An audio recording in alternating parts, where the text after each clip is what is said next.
مولانا رضا ثاقب مصطفی صاحب کے آڈیو بیانات کے لیے ثاقب پروڈکشن کو سبسکرائب کریں۔ جزاک اللہ۔ 7 اشخاص ایسے ہیں قیامت کے دن جب کوئی سایہ نہیں ہوگا، اللہ تعالیٰ انہیں اپنا سایہ نصیب فرمائے۔ بعض علماء نے اس کی تشریح میں یہ لکھا ہے کہ یہاں سائے سے مراد سایہ لطف و کرم ہوگا، اور شارحین کی ایک جماعت اس کی طرف گئی ہے کہ یہاں سائے سے مراد عرش کا سایہ ہے۔ قیامت کے دن جب سورج بالکل قریب ہوگا، آج تو بہت دور ہے اور اس کا رخ بھی الٹا ہے، قیامت کے دن رخ سیدھا ہو جائے گا اور زمین کے بالکل قریب آ جائے گا۔ زمین میں قوت جاذبہ ہے، اب وہ حرارت کو، گرمی کو اپنے اندر جذب کرتی ہے، لیکن قیامت کے دن یہ تانبے کی ہو جائے گی، اور جو اس کے اوپر گرمی اور حرارت ہوگی اس کو اپنے اندر جذب نہیں کرے گی بلکہ اگلے گی، تو زمین سے بھی تپش نکلے گی، ادھر سے سورج بھی سیدھے رخ ہو کے بالکل قریب 1 میل تک آ جائے گا، تو وہ بہت سخت دن ہوگا۔ اس دن لوگ پسینے میں شرابور ہوں گے، اپنے اپنے اعمال کے مطابق، کوئی گھٹنوں تک، کوئی ٹخنوں تک، کوئی کمر تک، کوئی گلے تک، اور کوئی پسینے میں ڈوبا ہوا ہوگا۔ پسینے سے بھاگ بھی نہیں سکیں گے، جدھر جائیں گے پسینہ بھی ساتھ ساتھ چلے گا، اور وہ گرم اتنا ہوگا کہ اگر اس کا ایک قطرہ احد پہاڑ پہ رکھ دیا جائے تو اس کی حدت اور گرمی سے پگھل جائے، اور بدبودار اتنا ہوگا کہ اگر اس کا ایک قطرہ اب دنیا پہ ڈال دیا جائے، انسان کیا جانوروں کے دماغ بھی بدبو سے پھٹ جائیں۔ اپنے اپنے اعمال بد کے مطابق لوگ اس پسینے میں شرابور ہوں گے، کوئی سایہ نہیں ہوگا، لیکن کچھ لوگوں کو اللہ تعالیٰ جل شانہ اپنے خاص کرم سے سائے میں رکھے گا، جو سایہ الہی میں ہوں گے، سایہ عرش میں ہوں گے، انہیں پسینہ بھی نہیں آئے گا اور انہیں گرمی بھی نہیں ستائے گی، کسی دکھ میں نہیں ہوں گے اس دن، جو اللہ کے عرش کے سائے تلے ہوں گے۔ وہ کون لوگ ہیں؟ حضور نے اس حدیث کے اندر، جو امام بخاری نے بھی، امام مسلم نے بھی، امام ابن ماجہ نے بھی اور دیگر ائمہ نے اپنی اپنی اسناد کے ساتھ اس کو روایت کیا ہے، 7 اشخاص کا حضور نے تذکرہ فرمایا کہ جب کوئی سایہ نہیں ہوگا، زمین تانبے کی ہوگی، سورج سیدھے رخ ہوگا اور قریب ہوگا، لوگ پسینے میں شرابور ہوں گے۔ یوم یفر المرء من اخیہ و امہ و ابیہ، اس دن باپ بیٹے سے اور بیٹا باپ سے بھاگے گا، بیوی شوہر سے اور شوہر بیوی سے بھاگے گی، اس دن ماں اپنے بیٹے کو چھوڑ کے بھاگے گی، بڑا سخت دن ہوگا۔ الاخلاء یومئذ بعضهم لبعض عدو الا المتقین، گہرے اور گوڑے دوست اس دن ایک دوسرے کے دشمن بن جائیں گے، بڑا سخت دن ہوگا، اللہ پورے قہر و جلال میں ہوگا۔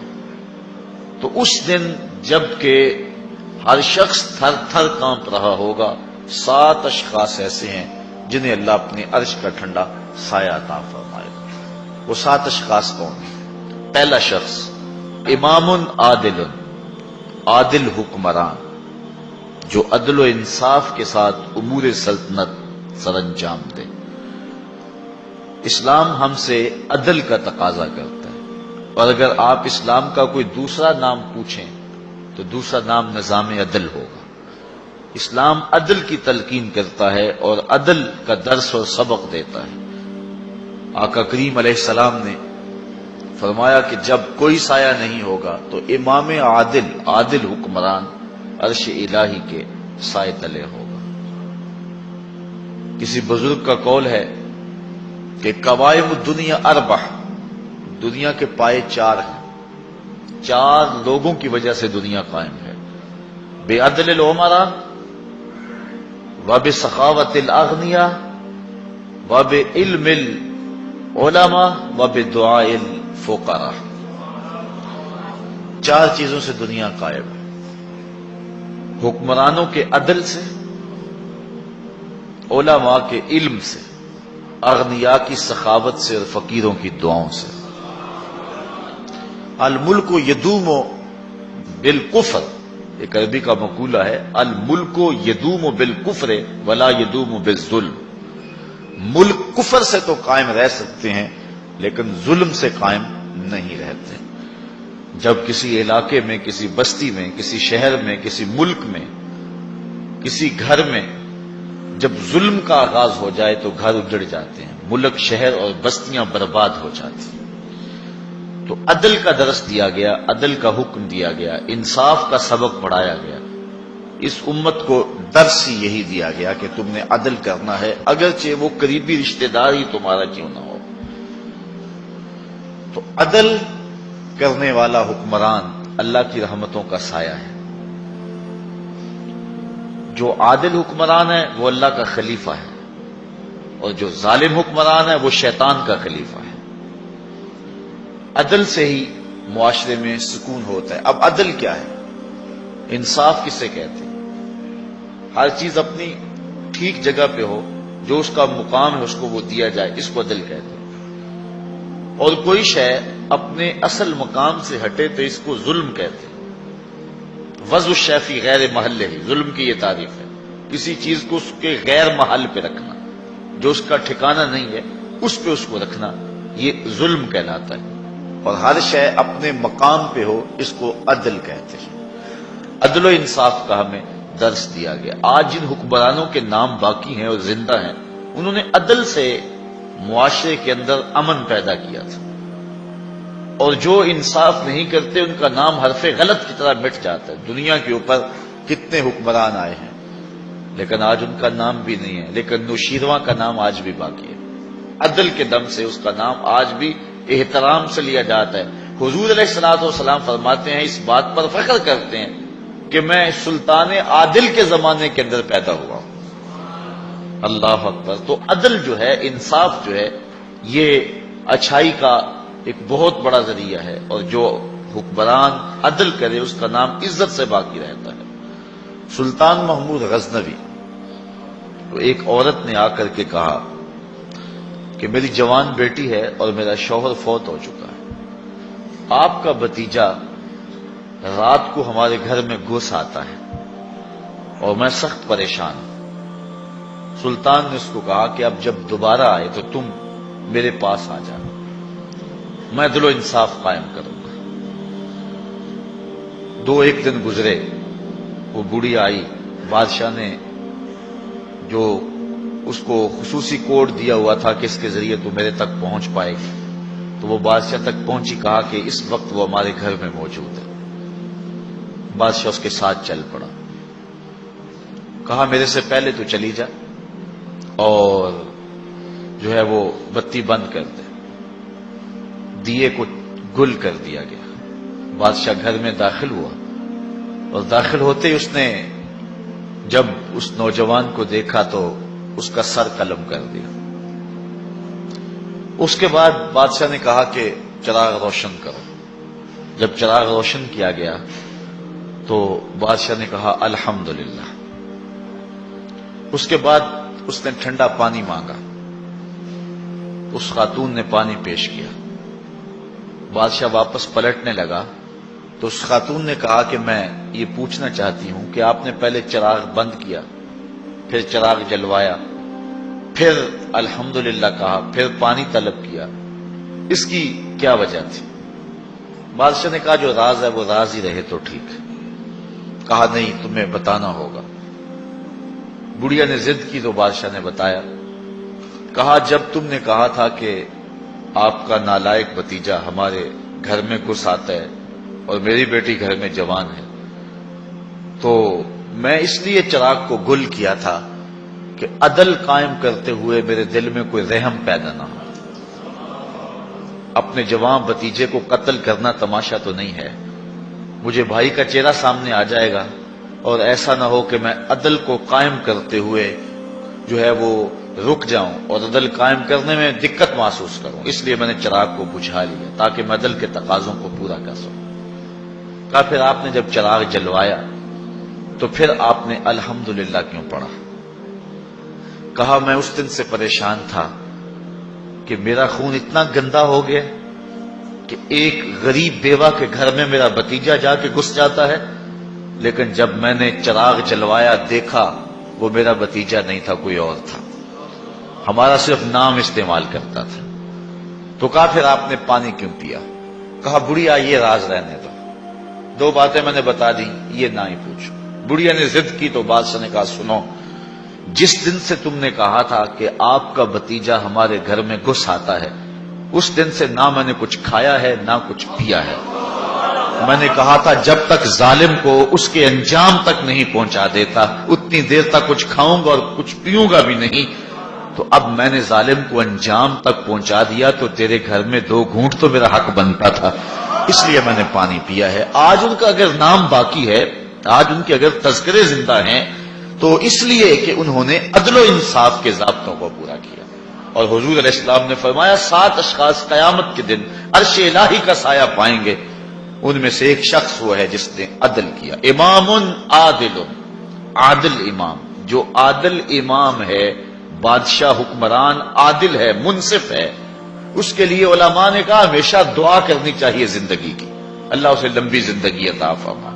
اور علماء نے لکھا ہے کہ الانحناء للسلطان اور لغیرہ مکروہ، کہ بادشاہ یا کسی اور شخص کے لیے جھکنا جو ہے وہ مکروہ ہے، اسی طرح کسی بادشاہ کے ہاتھ چومنے مکروہ ہیں، لیکن عادل حکمران جو ہے، عادل بادشاہ جو ہے، اگر ادب سے اس کے ہاتھ چوم لیے جائیں تو علماء کہتے اس میں کوئی کراہت نہیں، اللہ کے عدل کی وجہ سے، اللہ کے انصاف کی وجہ سے جو ہے، اس نے جو اللہ کے حکم پر عدل کیا اور انصاف کیا، اس کا یہ حق بنتا ہے کہ اس کی تعظیم کی جائے اور اس کے حکم کی مخالفت نہ کی جائے۔ وہ اللہ کی رحمتوں کا گھنا سایہ ہے جو عوام کے اوپر جو ہے وہ چھایا ہوا ہے۔ تو پہلا شخص جس کو اللہ اپنے عرش کا ٹھنڈا سایہ دے گا وہ امام عادل ہے، امام مقسط ہے۔ دوسرا شخص وشاب نشأ فی عبادت اللہ، وہ جوان جس کی جوانی اللہ کی عبادت میں گزری۔ کتنا بڑا اعزاز! حضور نے فرمایا الشاب التائب حبیب اللہ، لوگوں سن لو، جو جوان جوانی میں توبہ کرے وہ اللہ کا حبیب ہے۔ اور ایک روایت میں آتا ہے 1000 بوڑھے کے توبہ کرنے سے اللہ کو ایک جوان کی توبہ زیادہ محبوب ہے۔ اور جب کوئی جوان جوانی میں توبہ کرتا ہے اللہ کا عرش بھی خوشی میں جھوم اٹھتا ہے۔ جوانی کی توبہ اللہ کو بہت زیادہ پسند ہے۔ وہ جوان جس کی جوانی اللہ کی عبادت میں گزری۔ جوانی مستی کا نام نہیں ہے، جوانی آوارگی کا نام نہیں ہے، خواہشات کی تکمیل کا نام جوانی نہیں ہے، موڑوں اور چوکوں پہ کھڑا ہونے کا نام جوانی نہیں ہے، مصلی پہ بیٹھ کے رب کے حضور آنسو بہانے کا نام جوانی۔ ایک روایت میں آتا ہے کہ تمہارے بہتر جوان وہ ہیں جو بوڑھوں کی مشابہت اختیار کریں، اور بدترین بوڑھے وہ ہیں جو جوانوں کی مشابہت اختیار کریں۔ تو بہترین جوان یہ ہے کہ جو جوانی میں بڑھاپے جیسا ہو، بوڑھوں جیسے انداز اور اطوار اور عادتیں اپنائے، اچھے اخلاق اور اچھا انداز اور مصلی کو لازم پکڑے۔ وشاب نشأ فی عبادت اللہ، وہ جوان جس کی جوانی اللہ کی عبادت میں گزری۔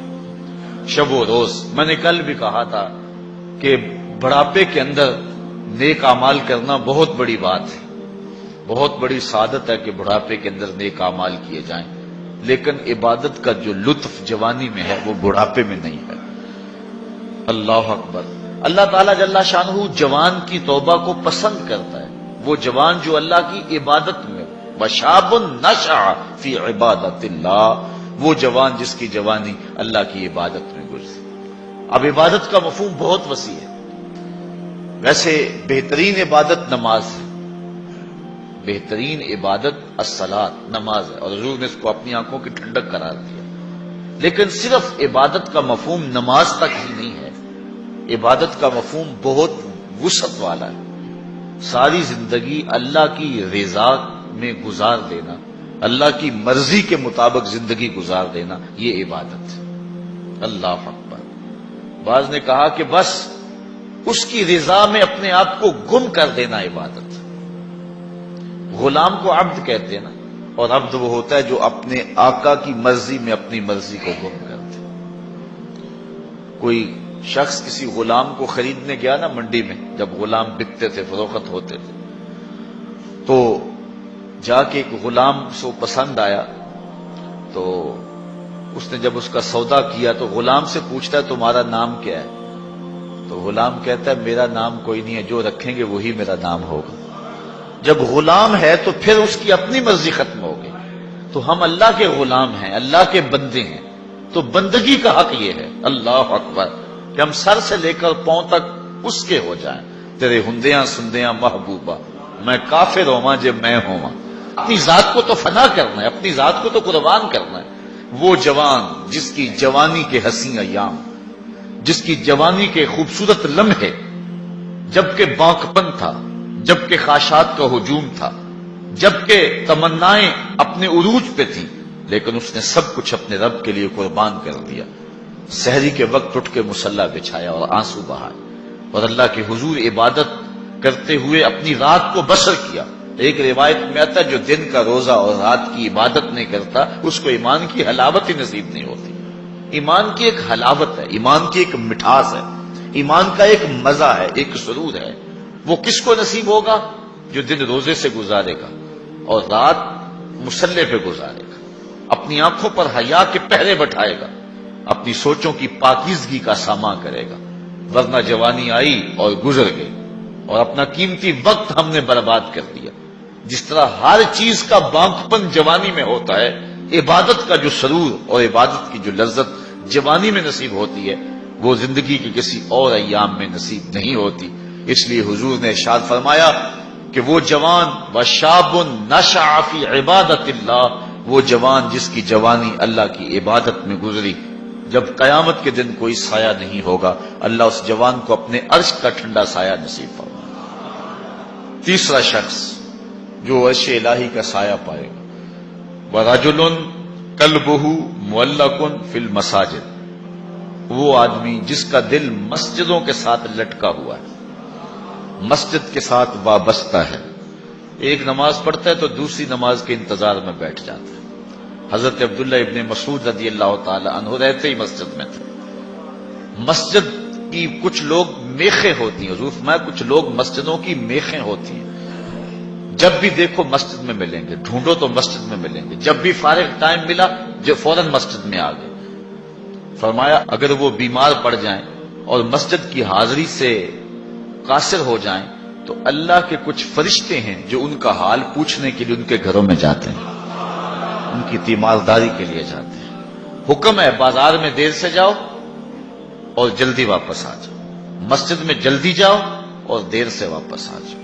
المومن فی المسجد کالسمک فی الماء والمنافق فی المسجد کالطائر فی القفص، مومن مسجد میں اس طرح ہوتا ہے جس طرح پانی کے اندر مچھلی ہوتی ہے، اور منافق مسجد میں اس طرح ہوتا ہے جس طرح پنجرے کے اندر پرندہ پھنسا ہوا ہوتا ہے۔ کبھی مجبوراً آنا پڑ گیا تو جس طرح پھڑ پڑا رہا ہے کہ بہت جلدی نکلنا ملے مجھے، اس طرح منافق کا جی مسجد میں نہیں لگتا۔ مسجد میں جلدی آؤ اور دیر سے واپس جاؤ، لیکن ہم نے اپنے طرز زندگی کو الٹ بنا لیا ہوا ہے۔ بازار میں آدھے گھنٹے کے لیے جائیں تو 5 گھنٹے لگ جاتے ہیں، مسجد میں جاتے ہیں ہم صرف آخری وقت میں اور کوشش کرتے ہیں کہ سب سے پہلے واپس آ جائیں۔ مجھے ویسے بڑی حیرت ہوتی ہے جب نماز ختم ہو یا جمعۃ المبارک یا کوئی اور ایسا، تو جو دروازے کے اوپر رش ہوتا ہے ہر بندے کی کوشش ہوتی ہے کہ میں جلدی نکل جاؤں، حالانکہ جتنی دیر تک مسجد میں بیٹھیں گے، جتنی دیر تک مسجد میں رکیں گے اتنی برکتیں اترتی رہیں گی۔ بہترین لمحے وہی ہیں جو اللہ کے گھر میں گزر گئے۔ خیر الاماکن، بہترین جگہیں اللہ کے گھر ہیں۔ مسجد کی آبادی اور مسجد کی ستھرائی اور صفائی اور مسجد کی تعمیر و تزئین کے لیے جو لوگ وابستہ ہوتے ہیں بہت بابرکت لوگ ہیں۔ حضور نے فرمایا من بنا للہ مسجدا بن اللہ لہ بیتا فی الجنہ، جس نے اللہ کی مسجد بنائی اللہ اس کے لیے جنت میں گھر بنا دیتا ہے۔ کتنی بڑی سعادت ہے اس شخص کے لیے جو اللہ کے گھر کو تعمیر کرتا ہے۔ لیکن صرف تعمیر ہی کافی نہیں، اس کی آبادی رنگ و روغن اور رنگوں کے مختلف انداز کے فانوسوں سے نہیں ہے، مسجد کی آبادی نمازیوں سے ہے۔ نمازی ہوں گے مسجد آباد ہوگی۔ مسجد تو بنا دی شب بھر میں ایمان کی حرارت والوں نے، من اپنا پرانا پاپی تھا برسوں میں نمازی بن نہ سکا۔ جو مسجدوں کو آباد رکھتے ہیں، جن کے دل مسجد کے ساتھ لگے رہتے ہیں۔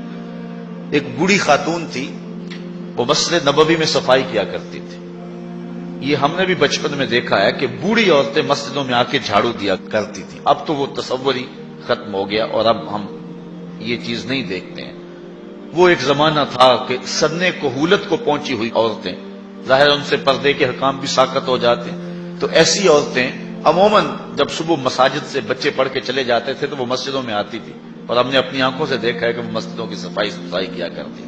نمازی بھی آتے تھے، وہ کوشش کرتے تھے، کچھ لوگ پہلے آ جاتے تھے کہ مسجد کی صفائی کریں، کچھ لوگ ویسے کوئی تنکا پڑا اس کو اٹھا کر کے کوئی نہ کوئی ذمہ داری لے لیتے تھے. یہ مسجدوں کے اندر جو اب خادم رکھے گئے ہیں، اس کو ہم جو تنخواہ دیتے ہیں وہ ہمارا حصہ تو پڑ گیا اس کے اندر، لیکن آج خود بھی اگر کبھی مسجد کی صفائی کا اہتمام کریں اور انتظام کریں تو یہ ایک ایسی چیز ہے جس سے دل ستھرے ہوتے ہیں. جو اللہ کے گھر کو صاف کرتا ہے اللہ اس کے دل کو صاف کر دیتا ہے. تو وہ بوڑھی خاتون تھی، مسجد نبوی میں آتی تھی اور مسجد نبوی کی صفائی کرتی تھی. ایک دن حضور نے فرمایا کتنے دن ہو گئے ہیں میں اس بوڑھی خاتون کو دیکھ نہیں رہا. صحابہ نے عرض کی حضور وہ تو فوت ہو گئی. تو فرمایا کہ تم نے مجھے بتایا نہیں. عرض کی حضور آپ مصروف ہیں کار نبوت میں، ہم نے سوچا کہ ایک عام سی خاتون ہے، ہم نے اس کا جنازہ پڑھا اور اس کی تدفین کر دی اور آپ کو نہیں بتایا. حضور فرمایا تم نے اس کو عام سمجھا ہے جو اللہ کے گھر کی صفائی کیا کرتی تھی؟ فرمایا مجھے بتاؤ اس کی قبر کہاں ہے. صحابہ کو حضور نے ساتھ لیا اور اس کی قبر پر پہنچے اور وہاں جا کے حضور نے دعا مانگی. جو اللہ کے گھر کو صاف کرتی ہے اور اللہ کے گھر کی صفائی کرتی ہے، حضور علیہ السلام فرمایا وہ عام نہیں ہے، وہ سعادت مند خاتون ہے جس کو یہ سعادت نصیب ہوئی، یہ دولت نصیب ہوئی کہ اللہ کے گھر کو صاف کرتی ہے. تو فرمایا وَرَجُلٌ قَلْبُهُ مُعَلَّقٌ فِي الْمَسَاجِدِ، وہ آدمی جس کا دل مسجدوں میں لٹکا ہوا رہتا ہے، ایک نماز کے بعد دوسری نماز کا انتظار کرتے ہیں. ایک روایت میں نے کہیں پڑھا ہے کہ جب کوئی بندہ ایک نماز کے بعد دوسری نماز کا انتظار کرتا ہے اور مسجد میں بیٹھا رہتا ہے، اللہ فرشتوں کو کہتا ہے دیکھو میرا بندہ نماز پڑھ لیا پھر بھی نہیں جا رہا، دوسری نماز کے انتظار میں ہے، تم گواہ ہو جاؤ میں نے اپنے بندے کی مغفرت فرما دی. وَرَجُلٌ قَلْبُهُ مُعَلَّقٌ فِي الْمَسَاجِدِ، وہ آدمی جس کا دل مسجدوں کے ساتھ لٹکا ہوا ہے، مسجد کے ساتھ وابستہ ہوا ہے. چوتھا شخص وَرَجُلَانِ تَحَابَّا فِي اللَّهِ اجْتَمَعَا عَلَيْهِ وَتَفَرَّقَا إِلَيْهِ، دو آدمی جنہوں نے اللہ کی رضا کے لیے آپس میں پیار ڈالا، ان کی محبت کا ذریعہ اللہ کی رضا تھی. جب وہ ملے تو اسی لیے ملے اور جب جدا ہوئے تو اسی لیے جدا ہوئے. ان کی محبت اللہ کی رضا کے لیے تھی. فرمایا قیامت کے دن جب کوئی سایہ نہیں ہوگا ان دونوں کو اللہ اپنے عرش کا ٹھنڈا سایہ عطا کرے. ایک بندہ اپنے ایک دوست کو ملنے جا رہا تھا، دینی دوست، محبت پیار کا رشتہ اللہ اس کے رسول کی رضا کے لیے. حدیث میں آتا ہے کہ راستے میں بصورت انسان ایک فرشتہ اس کو ملا اور اسے پوچھتا ہے کہ کدھر جا رہے ہو؟ وہ کہتا ہے کہ میں فلاں بستی میں اپنے ایک دوست کو ملنے جا رہا ہوں. تو فرشتہ پوچھتا ہے تجھے اس سے کوئی حاجت ہے، کوئی کام ہے؟ وہ کہتا مجھے کوئی کام نہیں. کہا کوئی احسان ہے جس کے بدلے میں جا رہے ہو؟ کہا کوئی احسان نہیں. کہا کوئی رشتہ داری ہے تیری اس کے ساتھ؟ اس نے کہا کوئی رشتہ داری نہیں. تو فرشتے نے بصورت انسان جو آیا ہوا تھا، حدیث میں آتا ہے، وہ پوچھتا ہے کہ پھر کس لیے جا رہے ہو؟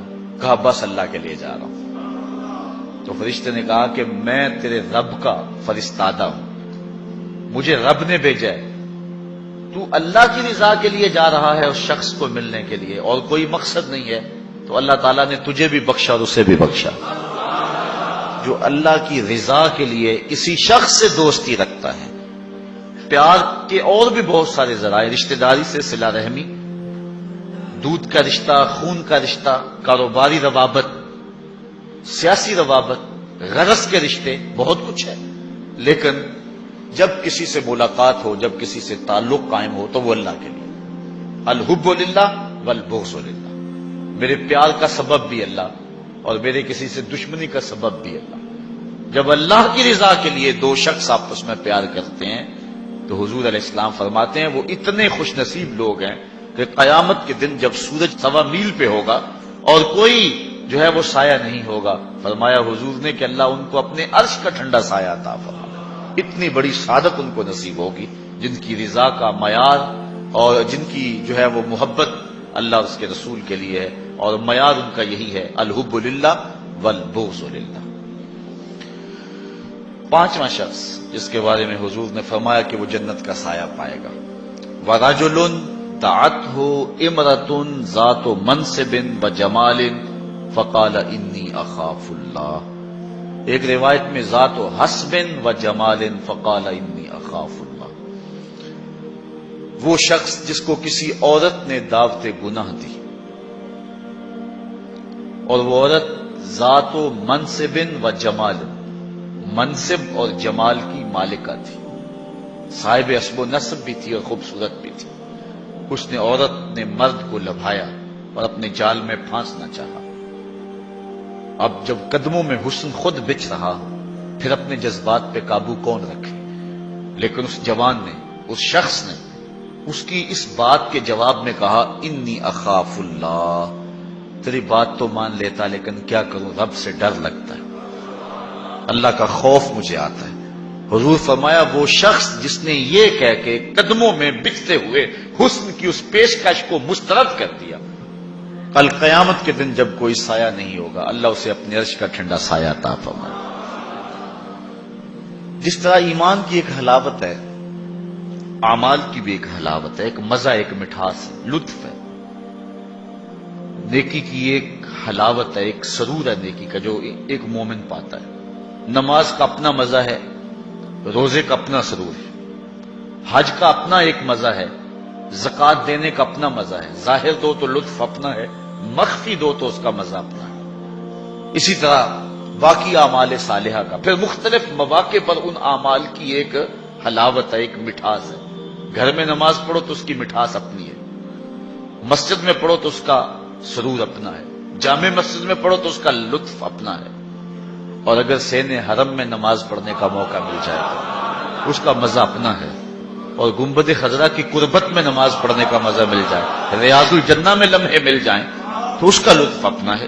اس طرح روزے کا اپنا مزہ ہے، روزہ رکھنے کا لطف اپنا ہے، روزہ کھولنے کا مزہ اپنا ہے۔ بچوں میں بیٹھ کے کھولو روزہ تو اس کا بھی ایک اپنا سرور ہے، مسجد میں بیٹھ کے دوستوں میں بیٹھ کے روزہ کھولو تو اس کا مزہ اپنا ہے، کسی اللہ والے کی صحبت اور اس کے قدموں میں بیٹھ کے روزہ کھولیں اور اس کا مزہ اپنا ہے، اور اگر روزہ کھولنے کے لیے مسجد نبوی کا صحن مل جائے تو اس کا سرور پھر اپنا ہے، اس کا مزہ پھر اپنا ہے۔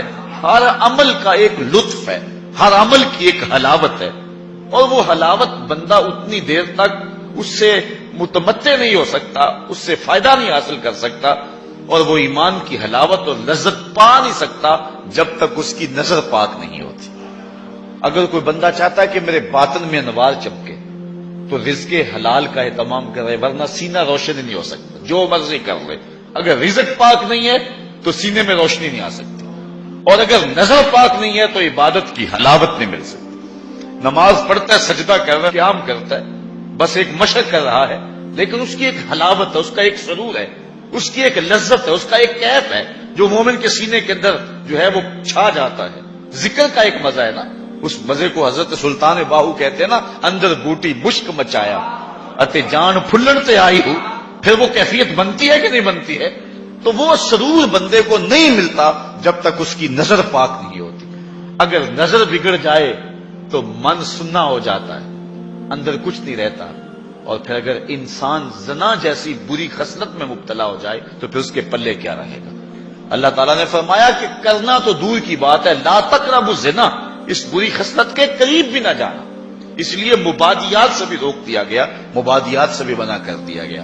تو فرمایا جس شخص کو کسی عورت نے دعوت گناہ دی، اس طرح کسی عورت کو کسی مرد نے دعوت گناہ دی اور اس عورت نے اپنی عصمت اور اپنی آبرو کی حفاظت کی اور اس کو کہا پیچھے ہٹ جا، مجھے اپنے رب سے ڈر لگتا ہے، اور اسی طرح کسی مرد کو کسی عورت نے دعوت گناہ دی تو اس نے کہا فقال انی اخاف اللہ، میں اللہ سے ڈرتا ہوں۔ اللہ اکبر۔ تو حضور فرمایا اس کو یہ اعزاز ملے گا۔ امام یافعی نے روض الریاحین کے اندر لکھا ہے کہ ایک نوجوان کپڑے کی دکان پہ کام کرتا تھا اور تھا بڑا پارسا اور بڑا خوبصورت، دل کا بھی ستھرا تھا، ظاہر کا بھی ستھرا تھا، من بھی سونا تھا اور تن بھی سونا تھا، بڑا خوبصورت تھا۔ ایک عورت خریداری کے لیے آئی، اس کا دل فریفتہ ہو گیا اور اس نے ایک ترکیب سوچی اور دوبارہ آئی تو بہت زیادہ کپڑا خرید لیا اور مال کے دکان سے کہنے لگی کہ میری گٹھڑی بھاری ہو گئی ہے، اس نوجوان کو کہو کہ میرے گھر چھوڑ آئے۔ مالک اس عورت کی نیت سے آگاہ نہ ہو سکا اور اس نوجوان کو اس کے ساتھ بھیج دیا۔ جب وہ گھر میں داخل ہوئی، نوجوان کو گھر میں لے گئی، باہر سے دروازہ مقفل کر دیا اور اس کو دعوت گناہ دی۔ اس نے کہا انی اخاف اللہ، میں تیری بات نہیں مان سکتا۔ اس نے کہا کہ آج تجھے میری بات ماننا ہی پڑے گی۔ حیا سوز لباس بھی اتار پھینکا اور اس کو دعوت گناہ دینے لگی۔ یہ شیطان کا انتہائی سخت جال ہے۔ اس جال میں اس نے بڑے بڑے لوگوں کو پھانس لیا۔ اب اس نوجوان کو وہ ورغلاتی ہے، کوشش کرتی ہے، لیکن نوجوان ہے کہ اپنی نظروں پر پہرے بٹھائے، آنکھیں بند کر لیتا۔ اس نے بڑے ہیلے کیے، بڑے جتن کیے، لیکن وہ نوجوان صرف سونا ہی نہیں تھا، اللہ کا ولی بھی تھا۔ اس نے بہت جال پھینکے، لیکن نور کو رسیوں میں جکڑا نہیں جا سکتا۔ خیر، وہ نوجوان کے دل میں بات آئی کہ شیطان کا یہ جال انتہائی خطرناک جال ہے، ابھی تک تو بچتا آ رہا ہوں، ہو سکتا ہوں کہ ابھی اس کے جال میں پھنس جاؤں۔ اس نے کہا کہ مجھے باتھ روم میں جانے دو، پھر میں آ کے تمہیں بتاتا ہوں۔ وہ اندر چلا گیا، پاخانہ کیا، اپنے ہاتھوں پہ کر کے پورے بدن پہ مل لیا، اور اسی حالت میں جب باہر آیا تو بدن سے بدبو اٹھ رہی تھی۔ عورت کا سارا نشہ اتر گیا۔ دروازہ کھول دیا اس نے، کہا چلا جا، تو کوئی دیوانہ اور مجنون شخص ہے۔ جب وہ دروازے سے باہر نکل رہا تھا، دل ہی دل میں اللہ کا شکر ادا کر رہا تھا، مالک میرا تن گندا ہو گیا، من تو ستھرا رہا۔ کائنات کا سب سے حسین چہرہ وہ ہے جو جنسی کالک سے محفوظ رہے۔ امام یافعی لکھتے ہیں کہ باہر پھر ایک چشمہ تھا، وہاں جا کے اس نے غسل کیا، اور جب تک وہ زندہ رہا اس کے جسم سے مشک و عنبر کی خوشبو آتی رہی۔ اب جب وہ فوت ہو گیا، لوگوں نے دفن کر دیا، یہ خوشبو اس کی قبر کی مٹی سے بھی آیا کرتی تھی۔ یہ اعزاز دیا اللہ نے، اس کو یہ تکریم دی۔ بعض روایت میں اس کا نام مغیرہ بتایا گیا ہے کہ لوگوں نے اس کا نام مغیرہ مشکی رکھ دیا، کہ وہ مغیرہ جس کے بدن سے خوشبو آتی۔ تو فرمایا وہ شخص جس کو کسی عورت نے دعوت گناہ دی اور اس نے یہ کہہ کے قدموں میں بچھتے ہوئے حسن کی پیشکش کو ٹھکرا دیا، فرمایا کل قیامت کے دن جب کوئی سایہ نہیں ہوگا، اللہ اس جوان کو اپنی عرش کا ٹھنڈا سایہ نصیب فرمائے۔ چھٹا شخص جس کے بارے میں حضور نے یہ وعدہ دیا، وَرَجُلٌ تَصَدَّقَ بِصَدَقَةٍ فَأَخْفَاهَا حَتَّى لَا تَعْلَمَ شِمَالُهُ مَا تُنْفِقُ يَمِينُهُ، وہ شخص جس نے صدقہ کیا اور اتنا خفیہ کیا کہ جو دائیں ہاتھ نے کیا بائیں کو اس کی خبر نہیں ہوئی، اتنا مخفی انداز سے صدقہ کیا، خیرات کی۔ پرانے زمانے کے اندر بزرگ چاندی یا سونا کسی کپڑے میں باندھ کر کے کسی کے گھر میں چھوڑایا کرتے تھے، کسی کے گھر میں پھینک آیا کرتے تھے، یا کسی نابینے کو دے دیتے تھے، کلام نہیں اس سے کرتے تھے، تاکہ ہم ظاہر نہ ہوں، ہمارا نام بھی ظاہر نہ ہو۔ کھلا صدقہ کرنا اس کی ممانعت نہیں ہے، اس کا بھی اجر ہے اگر ریاکاری کی نیت دل کے کسی گوشے میں نہ ہو۔ لیکن یہ بات ذہن میں رکھیں کہ ریاکاری کی چالیں بہت باریک ہیں، بہت باریک ہیں، براہیمی نظر لیکن بڑی مشکل سے ملتی ہے، ہوس چھپ چھپ کے سینوں میں بنا لیتی ہے تصویر۔ جو ریاکاری کی چالیں ہیں وہ کالے پتھر پر کالے رنگ کی چونٹی چلے تو جس طرح وہ نظر نہیں آتی ہے، اس طرح ریاکاری کی چالیں بھی اتنی ہی باریک ہیں، بہت باریک ہیں، تو انسان کے اندر ریاکاری پیدا ہو جاتی ہے۔ اگر ریاکاری سے بچے، اس کی نیت میں خلوص ہو، للہیت ہو، تو پھر کھلا صدقہ دینا بھی اجر و ثواب کا باعث ہے۔ جس طرح کہ آقا کریم علیہ السلام نے جہاد کے لیے فنڈ مانگا تو ایک صحابی نے جو ہے وہ عرض کیا کہ حضور میں اتنا پیش کرتا ہوں، اور اس نے پیش کیا تو اس کے دیکھا دیکھی باقی لوگ بھی جو ہیں وہ اٹھ کھڑے ہوئے اور پیش کرنے لگے۔ تو حضور نے اس موقع پہ ارشاد فرمایا تھا، من سنّا فی الاسلام سنتن حسنہ فلہ اجرھا، جس نے اسلام میں کوئی اچھا طریقہ رائج کیا تو اب اس کے دیکھا دیکھی جو بھی وہ کام کرتے رہیں گے اس کا اجر اس پہلے شخص کو نصیب ہوتا رہے گا۔ اگر نیت یہ ہے کہ میرے دیکھا دیکھی لوگ کریں گے تو پھر جو ہے وہ یہ خلوص والی نیت ہے، اس میں کھلا کرنے میں کوئی قباحت نہیں ہے۔ میں کہتا ہوں کہ دو طرح کے لوگ ہوتے ہیں، یہ فنڈز چندہ وغیرہ جو طلب کیا جاتا ہے، ایک ہے کوئی شخص کسی کو ذاتی طور پہ دے تو وہاں مخفی دینا بہتر ہے، کسی شخص کی ذاتی آپ مدد کرنی ہے تو وہاں یہ ہے کہ جو دائیں نے خرچ کیا بائیں کو اس کی خبر نہ ہونے پائے، کیونکہ اس سے کسی شخص کی عزت نفس مجروح ہونے کا اندیشہ ہے۔ لیکن جو اجتماعی مسائل ہیں جس میں کسی کی عزت نفس مجروح ہونے کا اندیشہ نہیں ہے، تو وہاں آپ کھلم کھلا اس نیت سے کریں کہ باقیوں کو بھی ترغیب ہو جائے، تو اس میں کوئی قباحت نہیں ہے۔ مثال کے طور پہ مسجد کے لیے فنڈ طلب کیا جا رہا ہے، کسی دارالعلوم کے لیے طلب کیا جا رہا ہے، آج کل یہ زلزلہ اور سیلاب زدگان کے لیے فنڈ طلب کیے جا رہے ہیں، تو اس میں اگر آپ کھلم کھلا دیں تاکہ باقیوں کو بھی ترغیب ہو، یا آپ 10 آدمیوں کو بتائیں یار میں نے اتنا کیا آپ بھی کریں لہذا ہم یہ کام کر لیں، تو اس میں قباحت نہیں ہے نیت کے اخلاص کے ساتھ۔ نیت بگڑ گئی وہ تو مخفی بھی کیا وہ بھی خراب۔ تو بات یہ ہے کہ صدقہ ظاہر کیا جائے یا صدقہ مخفی کیا جائے، دونوں بابرکت ہیں، لیکن ان میں افضل یہ ہے کہ انسان مخفی کرے۔ اور حضور فرماتے ہیں وَرَجُلٌ تَصَدَّقَ بِصَدَقَةٍ فَأَخْفَاهَا، کہ وہ شخص جس نے صدقہ کیا اور صدقہ اتنا مخفی کیا حتی لا تعلم شمالہ ما تنفق یمینہ، جو دائیں نے کیا بائیں کو اس کا پتہ نہ چلا، دائیں ہاتھ کے صدقے کا بائیں ہاتھ کو پتہ نہ چلا، اس کو خبر نہ ہوئی۔ کتنا بڑا اعزاز حضور نے شخص کے لیے مقرر فرمایا کہ کل قیامت کے دن جب کوئی سایہ نہیں ہوگا، اس صدقہ کرنے والے کو اللہ عرش کا ٹھنڈا سایہ دے گا۔ اللہ کی راہ میں خیرات کرتے رہنا چاہیے، اور صدقہ دینے سے مال گھٹتا نہیں ہے، مال بڑھتا ہے۔ میں اس کی ایک مثال دیا کرتا ہوں کہ پرانے زمانے کے اندر کنویں ہوتے تھے، اب تو ٹیوب ویل آ گئے، ہینڈ پمپ آ گئے اور بہت کچھ آ گیا زمین سے پانی نکلوانے کے لیے، لیکن اس وقت کنویں میں ڈول ڈال کر کے جو ہے وہ پانی نکالا کرتے تھے۔ جب جدید آلات آ گئے تو کنویں کی ضرورت ختم ہو گئی اور لوگوں نے یہاں سے پانی لینا شروع کر دیا، چونکہ وہاں پانی حاصل کرنے کے لیے دقت زیادہ برداشت کرنا پڑتی ہے۔ اب وہ کنویں کہیں کہیں آپ کو مل جائیں گے، مختلف دیہاتوں میں بستیوں میں آپ جائیں تو پرانے کنویں جو ہے وہ کہیں کہیں موجود ہیں، لیکن ان میں جھانک کر کے دیکھیں کہ ان کا پانی بہت نیچے چلا گیا اور بہت کم پڑ گیا ہوا ہے۔ ان کنووں کو کسی نے بند نہیں کیا، لیکن اب پانی کہاں غائب ہو گیا؟ اصل بات یہ ہے کہ جب کنویں اپنا فیض باہر دیتے تھے اللہ نیچے سے پانی بھی انہیں دیتا تھا، جب ان کنووں نے پانی دینا چھوڑ دیا نیچے سے جو سوتے پھوٹتے تھے وہ بھی خشک ہو گئے۔ جو راہ خدا میں خرچ کرتا رہتا ہے اللہ اس کو عطا فرماتا رہتا ہے۔ شیطان کہتا ہے کہ خرچ کرو گے تو کم ہو جائے گا، لیکن رب کہتا ہے خرچ کرو گے میں وعدہ دیتا ہوں کہ بڑھ جائے گا۔ اب اللہ پر اگر کسی شخص کا پختہ یقین ہے، پختہ یقین، تو پھر جو ہے وہ اس کو خرچ کرتے ہوئے یہ احساس کبھی نہیں ہوگا کہ اس سے میرا مال کم ہو رہا ہے، صدقے سے میرا مال کم ہو رہا ہے، ایسا ہو نہیں سکتا اگر پختہ یقین ہے۔ حضرت رابعہ بصریہ سلام اللہ علیہا بہت سخیہ تھیں، اور آپ کے ڈیرے پہ خانقاہ پہ لوگوں کا آنا جانا رہتا تھا، ان کو کھانا بھی کھلاتے تھے، اور درویشوں فقیروں کا مزاج ہی ہے کہ لوگ آئیں اور کھاتے جائیں۔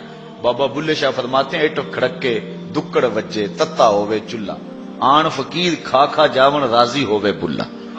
حضرت غوث اعظم سیدنا شیخ عبد القادر جیلانی علیہ الرحمہ فرماتے ہیں آدھی فقیری جو ہے وہ خدمت خلق ہے، بھوکوں کو کھانا کھلانا اور ننگوں کو لباس پہنانا، آدھا فقر یہ ہے، آدھی فقیری یہ ہے۔ کسی نے کسی درویش سے پوچھا کہ فقیری کیا ہے؟ کہا فقیری خدمت خلق کا نام ہے، یہ گدڑی اور دلک کا نام نہیں ہے، یہ فقیری خدمت خلق کا نام ہے۔ تو حضرت رابعہ بصری کہ ہاں مہمانوں کا آنا جانا رہتا تھا۔ ایک دن خادمہ نے بتایا کہ 5-6 مہمان آ گئے اور صرف دسترخوان پر ایک ہی روٹی ہے، گھر کے اندر باورچی خانے میں صرف ایک ہی روٹی ہے۔ کہا جاؤ اس کو بھی اللہ کی راہ میں خیرات کر دو۔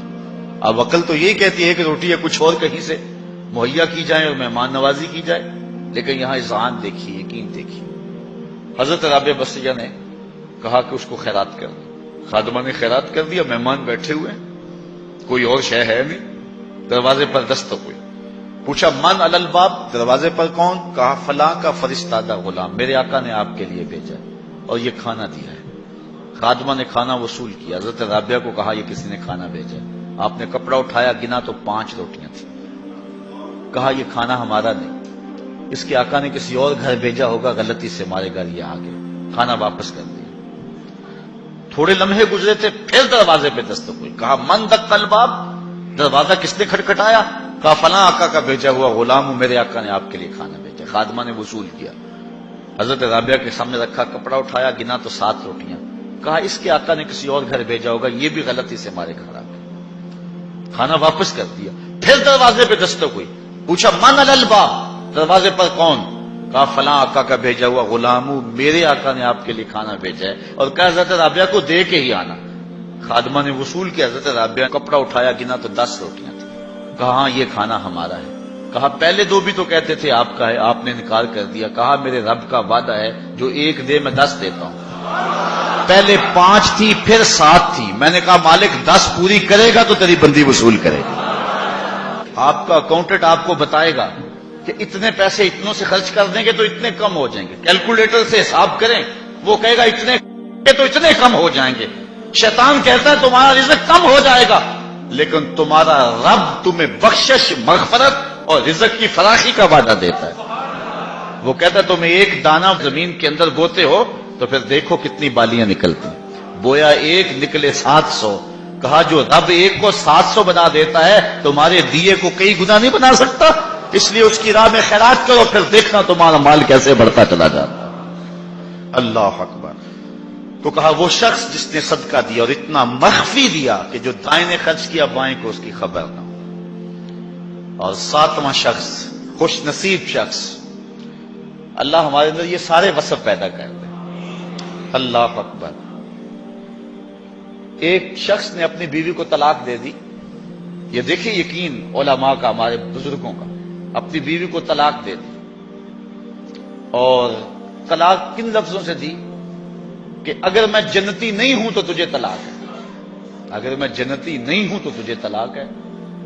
تو اب علماء سے پوچھا کہ طلاق ہوئی ہے یا نہیں ہوئی؟ علماء کہنے لگے ہم نہیں بتا سکتے، چونکہ طلاق کو معلق کیا گیا، تو اب ہمیں تو نہیں پتا کہ تو جنتی ہے یا نہیں ہے، اب ہم اس کے بارے میں کوئی رائے نہیں دے سکتے۔ قاضی ابو یوسف علیہ رحمہ، امام اعظم امام ابو حنیفہ کے شاگرد، ان کے پاس مسئلہ گیا۔ آپ نے شخص کو بلایا، کہا کبھی ایسا ہوا ہے کہ کسی عورت نے تجھے دعوت گناہ دی ہو اور تو نے کہا ہو میں اللہ سے ڈرتا ہوں؟ اس نے کہا ہاں 1 مرتبہ زندگی نہیں ہوا۔ کہا تیری بیوی کو پھر کوئی طلاق نہیں، اس لیے کہ حضور نے فرمایا ہے کہ وہ شخص جس کو کسی عورت نے دعوت گناہ دی اور اس نے کہا میں اللہ سے ڈرتا ہوں، فرمایا کل قیامت کے دن جب کوئی سایہ نہیں ہوگا یہ بندہ عرش کا سایہ پائے گا۔ تو کہا پھر پکی بات ہے کہ تو جنتی ہے، تو جہنم میں جا ہی نہیں سکتا کیونکہ یہ رسول اللہ کا وعدہ ہے۔ اللہ اکبر۔ تو اتنا یقین تھا ان باتوں پہ ہمارے بزرگوں کو، اس لیے کہا یہ حضور کی حدیث ہے، اگر یہ بات ہے تو کوئی طلاق نہیں ہوئی۔ قاضی ابو یوسف نے فتویٰ دیا۔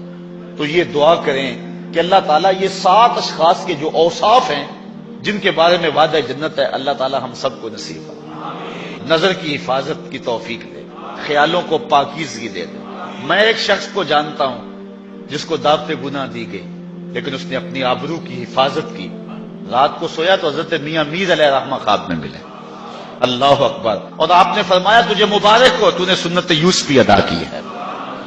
کیسا حسن تھا، کیسا جمال تھا جناب یوسف کا، لیکن آپ دیکھیے قرآن پڑھیے، سورہ یوسف اٹھائی، ایسے تو مرتبے نہیں ملے ہیں، کیسے کمال ہیں ان لوگوں کے، اپنی آرزوؤں پر کیسے پہرے بٹھائے ہیں، اور کس طرح اپنی خواہشات کے آگے بند باندھے ان لوگوں نے۔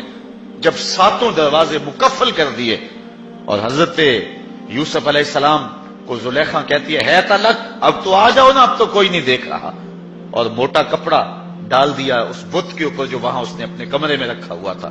حضرت یوسف علیہ السلام بولے کالا معاذ اللہ، تو موٹا کپڑا ڈال کے اپنے خدا سے چھپ گئی ہے، میرا خدا تو 7ویں کوٹڑی میں بھی دیکھ رہا۔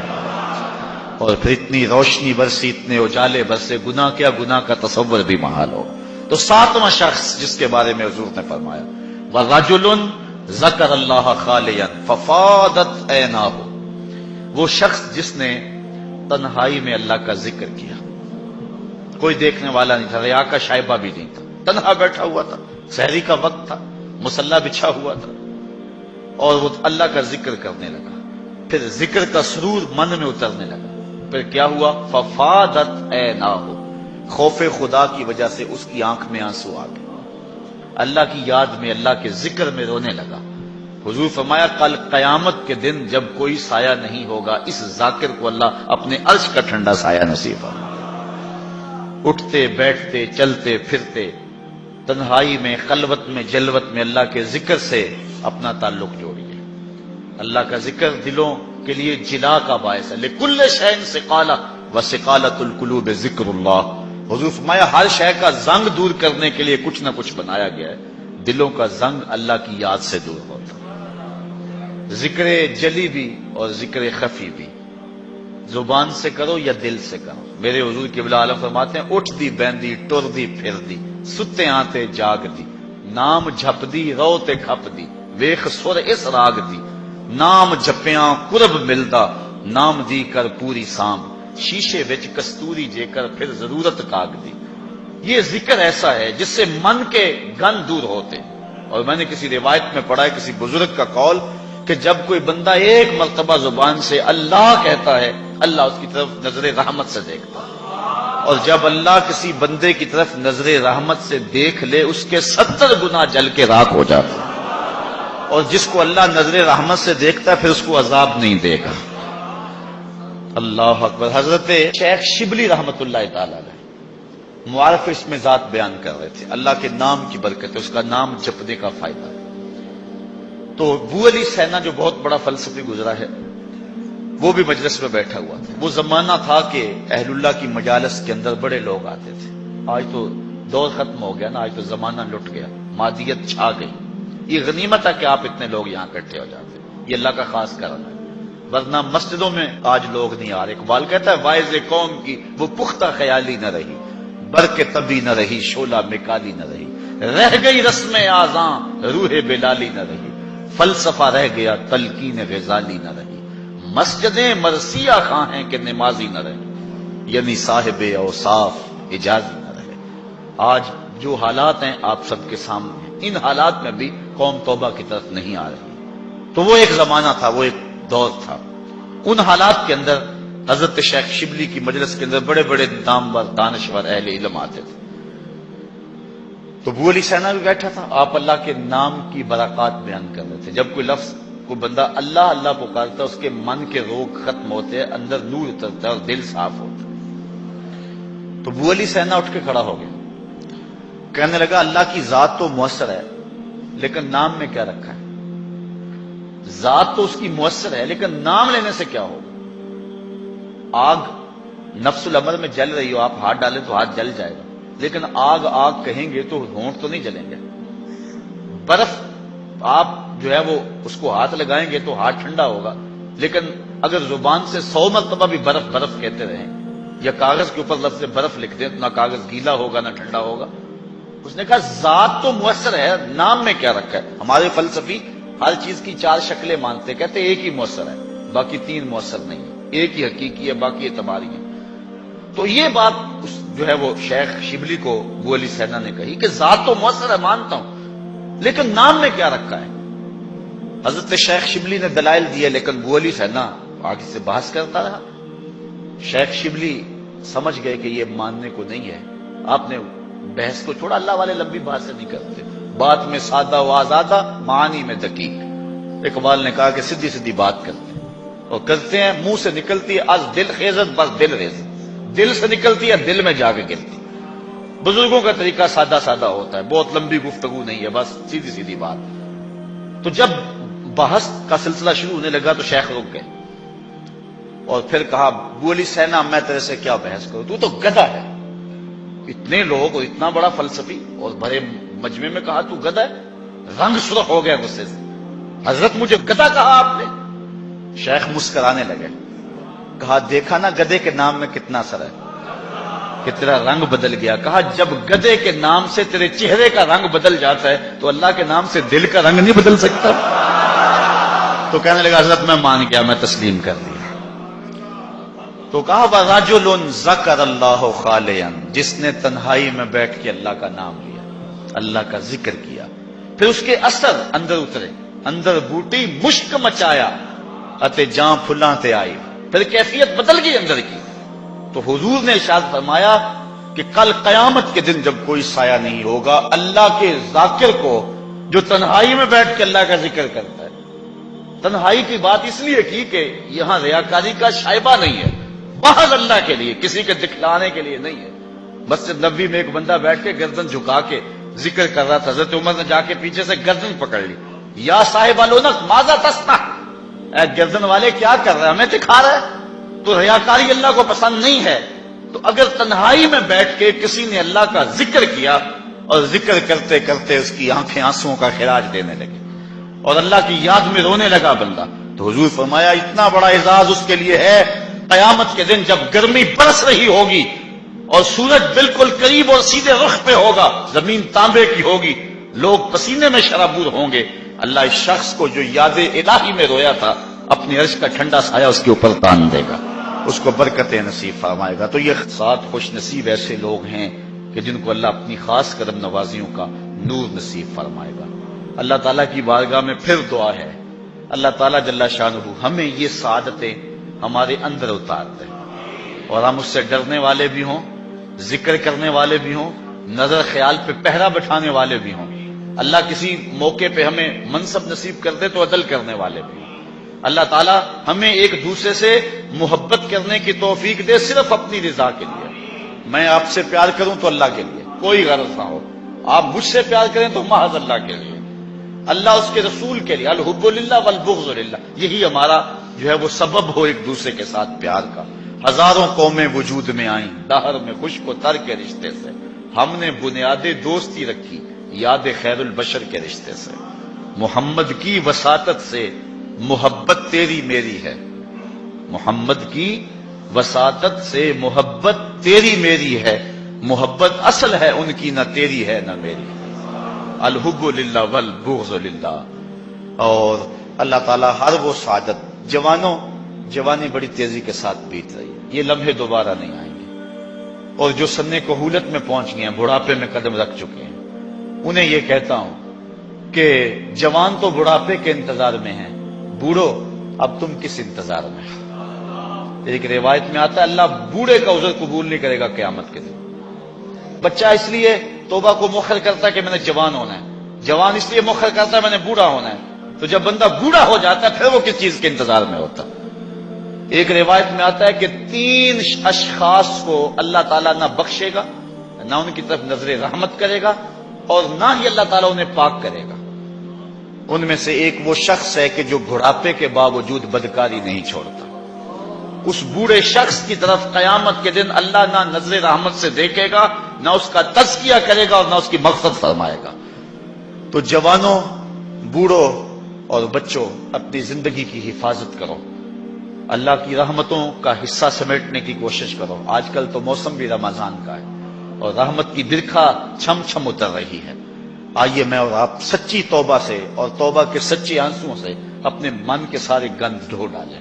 اس کی کرم نوازیاں اتنی عمیم ہیں، دمت العاصی تطفئ غضب ربی، گناہگار کی آنکھ کا پانی اللہ کے غصے کی آگ کو ٹھنڈا کر دیتا ہے۔ التائب من الذنب کمن لا ذنب لہ، گناہ سے توبہ کرنے والا ایسا ہے جس طرح اس نے کبھی گناہ کیا ہوا ہی نہیں ہے۔ اتنی کرم نوازیوں کا نور اس کے اوپر برستا ہے۔